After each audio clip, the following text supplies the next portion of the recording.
ரங்கநாதன் மாதிரி வாழ்க்கையை தொலைச்சாங்க. இன்னைக்கு அசால்ட்டா ஒரு வார்த்தையை சொல்லிட்டு போயிடுவாங்க இந்த நடிகை கூட அப்படின்னு. ஆனா இன்னைக்கு உளவியல் சிக்கல் என்னன்னா, இன்னைக்கு அந்த நடிகை வந்து இன்னைக்கு ஒரு திருமணம் முடிச்சு அவங்களுக்கு 2 பிள்ளைங்க இருக்கலாம். இன்னைக்கு யூடியூப்ல அதை கேட்கும் பொழுது அந்த பிள்ளைக்கு உளவியல் ரீதியா எவ்வளவு பாதிப்பு இருக்கும். அந்த வீட்டுல பேரண்ட்ஸ் நம்ம அம்மா அப்படியா நம்ம அப்பா அப்படியா இருக்கும்போது இந்த சிக்கலே தெரியாம இந்த போலீஸ்காரங்களே பொறிக்காத இருப்பாங்க கூட. அது மாதிரி இந்த பயில்வான் ரங்கநாதன்.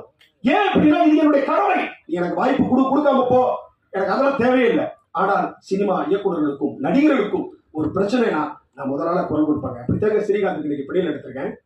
என்னுடைய ரெஃபரன்ஸ்ல தான் ஸ்ரீகாந்தோட அட்வொகேட் ரெஃபரன்ஸை வச்சுதான் அவர் வெளியில் எடுத்திருக்கேன். அவர் கைது பண்ணும்போது எத்தனை மீடியா போய் அவர் போய் அசிங்கப்படுத்துறீங்க, அவமானப்படுத்துறீங்க, ஏதோ ஒரு மன உளைச்சல் பயன்படுத்திட்டாரு, தப்புதான் இல்லைன்னு சொல்ல அரசாங்கத்தை அக்கறை கொடுக்கட்டும். நான் மீடியா பீப்புளுக்கு கொஞ்சமாவது ஒரு சில மீடியாவுக்கு தான் சொல்றேன், ஒரு அறம் வேணுமா. இப்ப அவர் பிணையில் ஆயிட்டாரு, ஆனா வெளியில வரல. சோ இந்த மாதிரி நிறைய பிரச்சனைகள் மீடியா நண்பர்கள் எடுத்துட்டு போங்க. லேட்டஸ்டா கூட ஒண்ணு மட்டும் சொல்லி முடிச்சிடுறேன்.